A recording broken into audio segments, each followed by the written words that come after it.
What if buying your second home first was the key to more freedom, flexibility, and options than you ever thought possible? That's what happened for today's guest, whose decision to skip buying a primary home in Brooklyn changed her career and her life for the better. What if your 401k came with a fire pit and a lake view? That's the question that inspired it all. I'm Katie Klein, and living in New York City meant buying a home felt impossible. So I decided to flip the script and buy my second home first.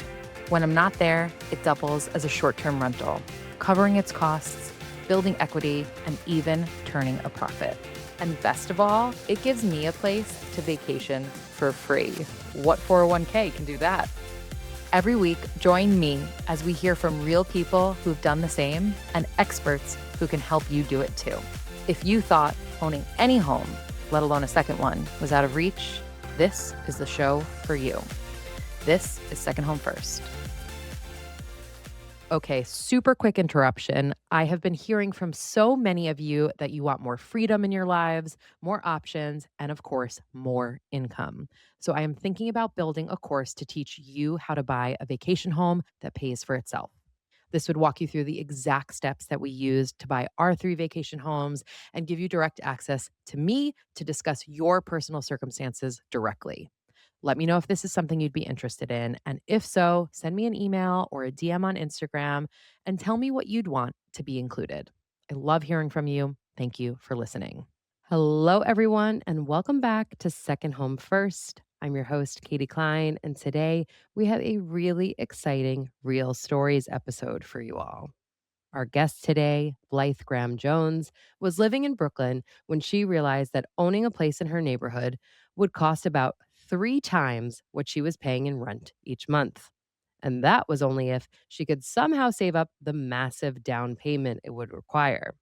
So instead of stretching for a forever home, Blythe chose to buy her second home first at a more affordable price point, about 1/5 of what she would have paid in Brooklyn. But here's the twist. She managed to do that in the Hamptons, of all places, an area known for multi-million dollar mansions.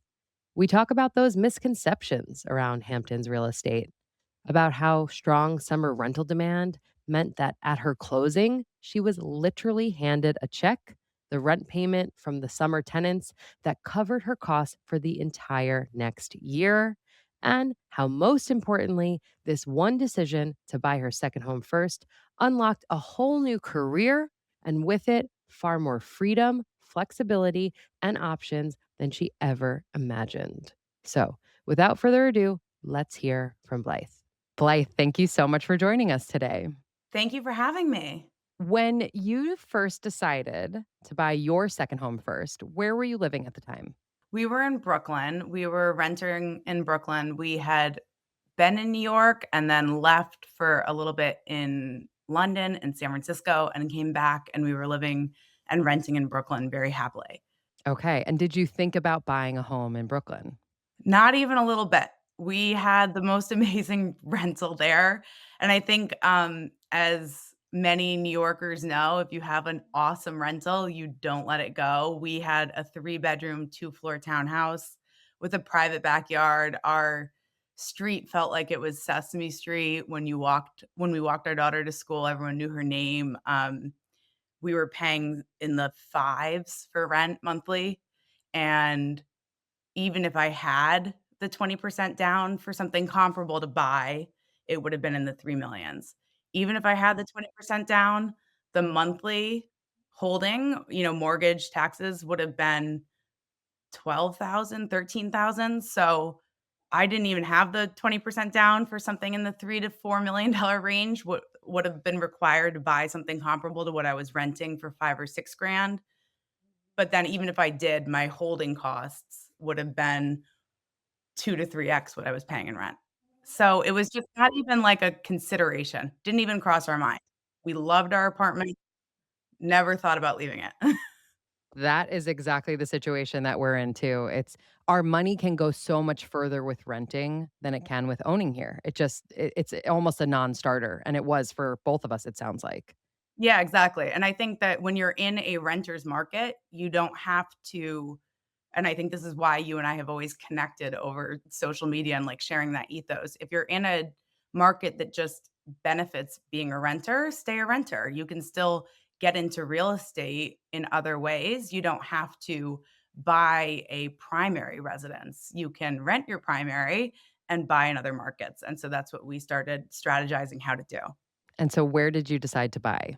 So we actually decided on the Hamptons, and originally we started thinking about, the Hamptons because we'd always been renters out there. My husband and I had organized share houses for our big group of friends in our 20s in our first phase in New York City.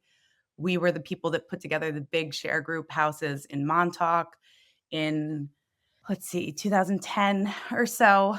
This is going way back.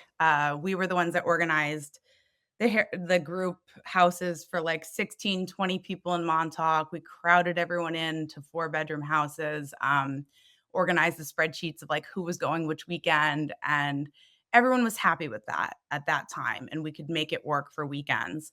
When we were in this second phase, so this is like 2016 or so, and we started looking at rentals out there. At this point, everyone wanted their own rooms, obviously. Some of our friends had kids, and so we were trying to split houses that were 3, 4 bedrooms between 3 or 4 couples, and the rent was just astronomical. Like, for 2 months, July and August, which is what everyone wanted, it was 30, 40 grand, and so suddenly my husband and I realized, "Wait a minute, if" and then we started looking at the cost of the houses to buy, and so pretty quickly we realized this was an interesting market to start looking at from a purchase perspective. And purchase wise, when you were talking about Brooklyn, 3, 4 million, I would just assume that that's what the Hamptons starts at too. Was that not the case?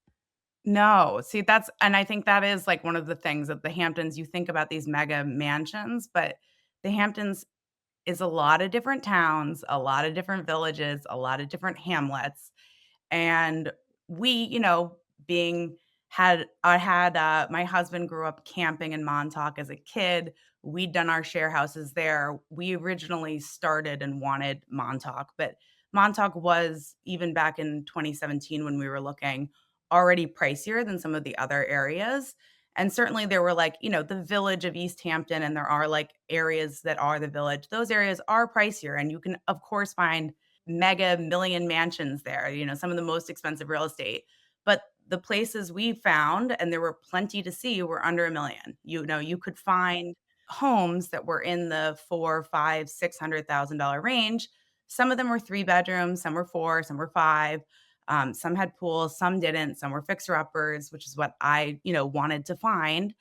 And those were the ones that we could quickly envision, "Hey, look, if we're buying something that's $600,000 and it still can rent for $30,000 for just July and August, as long as we can come up with that 20% down, you can quickly see how just July and August could pay the holding costs for the entire year." And so then was your thought, we'll rent it for those really peak demand months and then we'll actually get to enjoy it just slightly out of season? Yes, definitely a bit, but I think we also were quite comfortable with renting it almost all of the time, especially in the beginning. We were going to try to save and put money back into it. I think we went in open-minded. Let's see what we can find. Let's see how much work it needs, and then let's decide how much we rent it and how much we use it based on how much it's going to earn. We'll be right back after a quick word from our sponsors. Finding the right cleaning team has been absolutely crucial to the success of my second homes. They're my eyes and ears on the property when I'm not there, spotting issues early, keeping standards high, and helping me wow guests time and again. But finding someone local you actually trust? That wasn't always easy until I found Turno. Turno connects you with vetted cleaners who understand the demands of short term rentals in your specific market.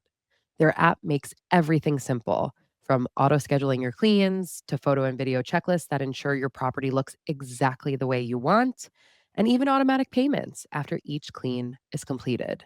Click the link in the show notes to check out Turno and get $25 off your first cleaning. You finally bought your dream vacation home. Now what? Your goal is for it to pay for itself, but between managing bookings, guest messages, and cleaners, it can feel like a full time job. That's where Lodify comes in. Lodify is a comprehensive vacation rental platform that makes it easy to manage and market your second home, even if you're just getting started. From syncing your calendar across Airbnb, Verbo, and Booking.com to automating payments and guest communication, Lodify simplifies it all. It's built for beginners and comes with free one on one onboarding to help you get up and running fast. To make your second home start working for you, visit the link in the show notes and use code SHF20. That's S as in second, H as in home, F as in first, 20 to receive an additional 20% off their yearly and bi yearly plans. And now back to the show. I almost like to think about people in three camps when they buy a second home first. They could be a profit maximizer, which I'm guessing maybe you had a bit of, where it's like, let's see how much money this house can make, and I'll use it when it's not rented. On the complete opposite side, we have the first dibber, which is someone who's like, I'm going to use it when I want, even if that's July and August, and I'm going to offset I'm going to lose out on all of those high value bookings. And then in between, we have the sweet spotter. So, were you a profit maximizer when you bought it? And is that still true to this day, or has that shifted for you as well? I think you can definitely say I'm not a first dibber, but I would put myself somewhere in between a sweet spotter and a profit maximizer. I think what's interesting is that I probably would have said I was a sweet spotter when I was looking. I mean, I definitely was never going to use it for July and August. And I think what's unique about the Hamptons is that July and August are going to pay your entire year's holding cost just from those 8 to 10 prime weeks. I own in other markets like the Berkshires where you can use any 1 or 2 weeks, and it's not gonna have as high of a hit on your overall rental income as just July and August do in the Hamptons. So it's a very unique market, and I think that said, I would have said I was still a bit of a sweet spotter. I wouldn't have used July and August. I would never have taken one of those weeks, but I still would have blocked out, my birthday is the end of September, and certainly for my 40th this year, we own 2 properties still in the Hamptons, and I definitely blocked those out, and we packed everyone in. I think the other thing that I found fairly quickly was that as much as people do love having a clean Airbnb or Verbo that isn't full of somebody's personal items and chock full of their family photographs and has their personal clothes in the drawers,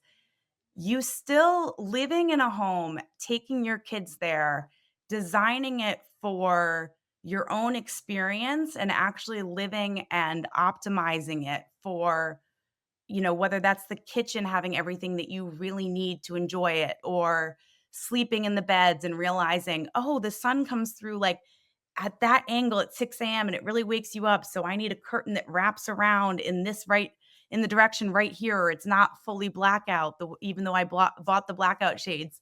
I would call myself like a sweet spotter because that still maximizes the profit. I think there's something about it that makes, when you really live and love a home and you optimize it that way, I still think it gives it a bit more of that, like, personal touch that creates five-star reviews and makes the Airbnb experience for your guests a bit more of like a boutique five-star hotel, like, that's been, customized and really curated for a guest in a better way. You can tell when you stay someplace if the owner has stayed there themselves because of exactly what you said. We found this with our first vacation property. The first night that we stayed there, I went to plug in my phone next to the bed, like most of us do, and realized the closest outlet, I had to pull the bed out to do that. Well, very quickly, we're like, okay, we need some kind of charging cube or something on the table so that people aren't having to move furniture around. Or we were traveling with one baby at the time. Now we have two, so we knew a pack and play was really helpful. And I like adding the little mattress to it because I think the pack and play is quite flat. And just those little things that say, I not only tick the box of I'm welcoming you and your children here, but guess what? I have children too. And I know what you're going to need to use. 100%. I have so many reviews on my Airbnbs that say, "You can tell a mom designed this place," because Yes. people can feel it. When you walk, you don't want your kids to get their feet muddy in between the pool in the house, you wanna have a place for the towels to hang, you want all these touches, and if you're not a mom yourself, why would you think of them? And Right. you shouldn't have to, Exactly. but if you're a mom on vacation and you wanna really unplug, like, you want a mom to have designed it. So, Absolutely. interesting, but yeah, so I yeah, I think I'm a sweet spotter that likes to use my sweet, spotting to maximize my profit. And when was it that you bought this home, and how has it been going since then? So we bought this one in 2017. We closed actually in May of 2017. There was already a renter that the prior owner had locked in for the entire first season. So on our close, interestingly, because we'd already, like, put down our deposit and everything, so when we went to the closing, we actually got money back because they had already received the whole income from the renter that had signed the lease and had leased That it. is a great feeling. Yes. We closed on a property and we got a check at the closing, which was, like, the most unique. But that's what's so unique about the Hamptons, and what people really don't understand about the Hamptons is, like, if you're buying an inexpensive home and you don't care about using it for July and August, you can definitely be profitable on rental. And just so many people are, like, so, stuck on the idea of, "Well, yeah, but I have to use it for the summer." Okay, well, then you probably can't be profitable. But if you're flexible on that, then you can too. And we were flexible on it. So we immediately became cash positive, basically started funneling the cash that we earned from renting it a lot. You know, somebody was already in there through Labor Day. As soon as we got it back, I was pregnant. We were having our first kid. She was born on Christmas Eve of 2017. So we got this house, kind of became ours in September after those renters left. We did sort of as much as we could DIY style with new furniture, with, paint, lipstick on a pig style updates, and then we started Airbnb-ing it from September of 2017 on. Wow. So you were like 6 or 7 months pregnant as you're setting up this house. Oh, yeah, yeah. Wow. Exactly. And then but I had spent the whole summer, like, designing it in my head, just, like, Mhm. waiting to get in there, Yep. just, like, ordering everything, storing it in our Brooklyn house, making my husband drive me around to, like, flea markets and, Craigslist places to pick up all these pieces I'd found. So we had it, like, really ready to go, by mid-September, and started Airbnb-ing it, got it cash positive, funneled cash back into it. Basically, anything we made, we put back into the house for the first couple of years to do projects that were, like, desperately in need of being done. Bathroom renovations, dated bathrooms, fixing up, things that the prior homeowner had just completely neglected. And then we did a a cash out refi, basically had the house reappraised, house reappraised for a much higher value because of the work that we had done. We took that cash and put it back into a much larger renovation against that house. So, when the house reappraised and we then got a loan on this new appraised value for several $100,000, we put that much larger plan together, and at that point, we did a gut of the house. We raised the ceilings, we moved the kitchen, we created a new primary, added a bathroom, put in a new bluestone patio for the pool, and made the house like a feels brand new. Like, this house went from being sort of like a fixer-upper, "Okay, it's fine," into, like, what it is today. And now today, we're actually in contract to sell this house. We thought we never would. It was really like our baby. It's our first one, but that reappraisal and everything that we did back in so that happened in 2020. We have it unlocked, like, a brand new career in renovations and real estate for me. So Wow. Talk about providing options and freedom right there just because you made one choice to buy your second home first. true. Amazing, amazing. And when we think about Hamptons, I think the other question that comes to mind is regulations. So, how were you checking the rental regulations before you bought the property? And I'm sure you still continue to keep an eye on all of that as well. So It's pretty publicly available with the town. Each town and village is different, but the town of East Hampton, where we are, allows 14-day rentals, and then they allow twice every 6 months for under 14 days. So I think it's really about using those strategically. For me, I often find that it's pretty, beneficial to use those over peak moments like Thanksgiving, Christmas, or July 4th, and bundling them so that you can. Sometimes it's even better to use it for, like, a long weekend, especially if I'm gonna use the house versus, like, making it, "Oh, I have to do it for a week," if that makes sense. I think people just get, like, stuck on the number of days, but sometimes 5 nights at 2 grand a night can be better than 7 nights at 1,500. So it's just being flexible.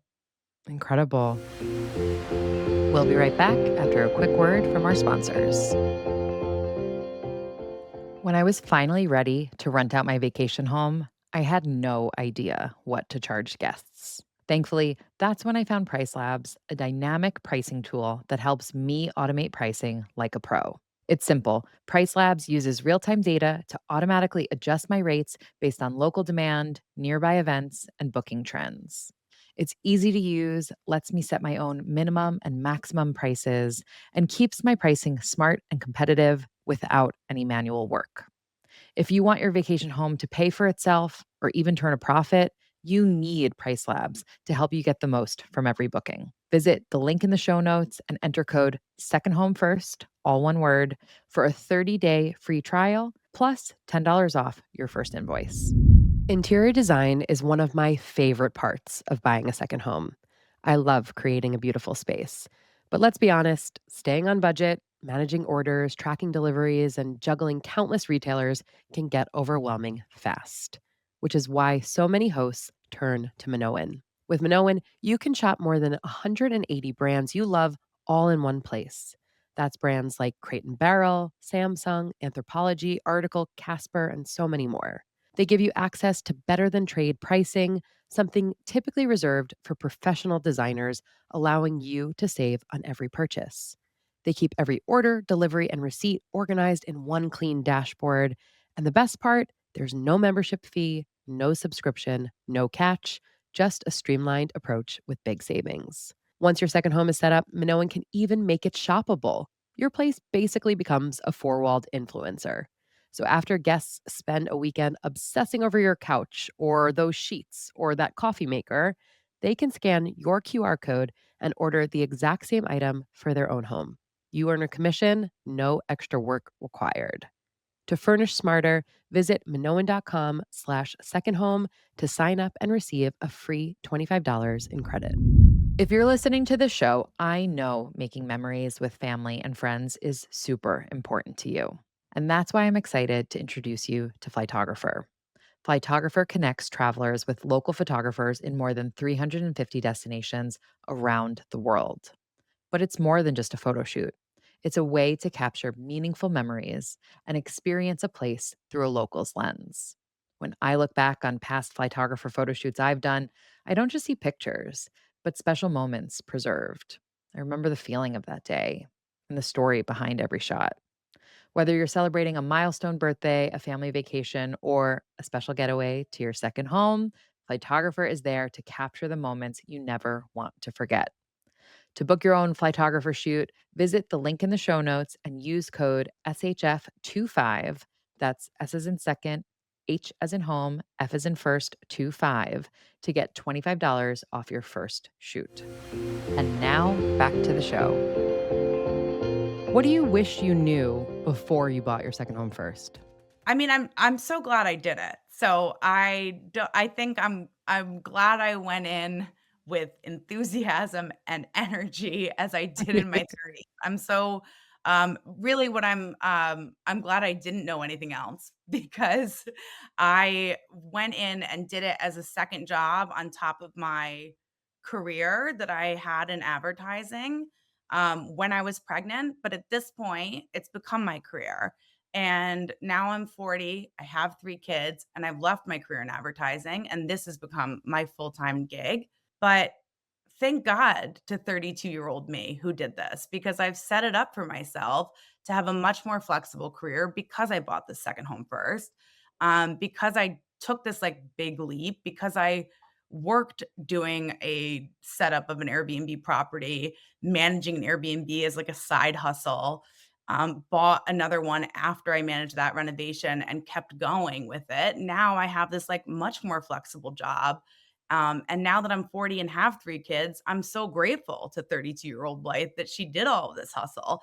So I'm kind of like, thank God I didn't know anything else because it was really intense. But also, I don't know. I guess the only thing I would say that I wish I knew was just like how grateful I'd be to myself for like, do it, Yeah. you know? Oh, I love that. Would you have a final piece of advice to give to someone if you were sitting down with 32-year-old you who's on the fence? Maybe you were, maybe you weren't, maybe you knew right away, I'm going to do it, and you weren't intimidated by it. But if someone's thinking, I want to do this, but I'm not sure, what would be that final piece of advice you'd give to them?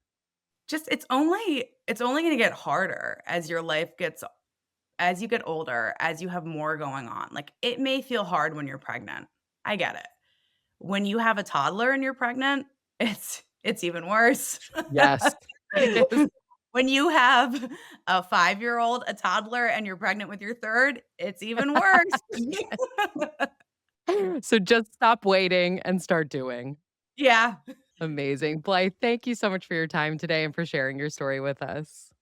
So nice to see you. Thanks so much. Thanks for listening to Second Home First. If you liked what you heard today, be sure to sign up for my free weekly newsletter at buyyoursecondhomefirst.com, where I share the simple 4-step strategy to help you do the same. If you have a minute to subscribe, rate, or review the show, or even send a favorite episode to a friend, that would mean the absolute world to me. And if you want to be a guest on the show, have a question you want answered, or a topic you think I should cover, send me a note at hello@buyyoursecondhomefirst.com or on social media at buyyoursecondhomefirst. I personally read and respond to every single message. Once again, I'm your host, Katie Klein, and I can't wait to see you all again next week. The content shared on Second Home First is for educational and informational purposes only. Please consult a licensed financial advisor before making any investment or financial decisions.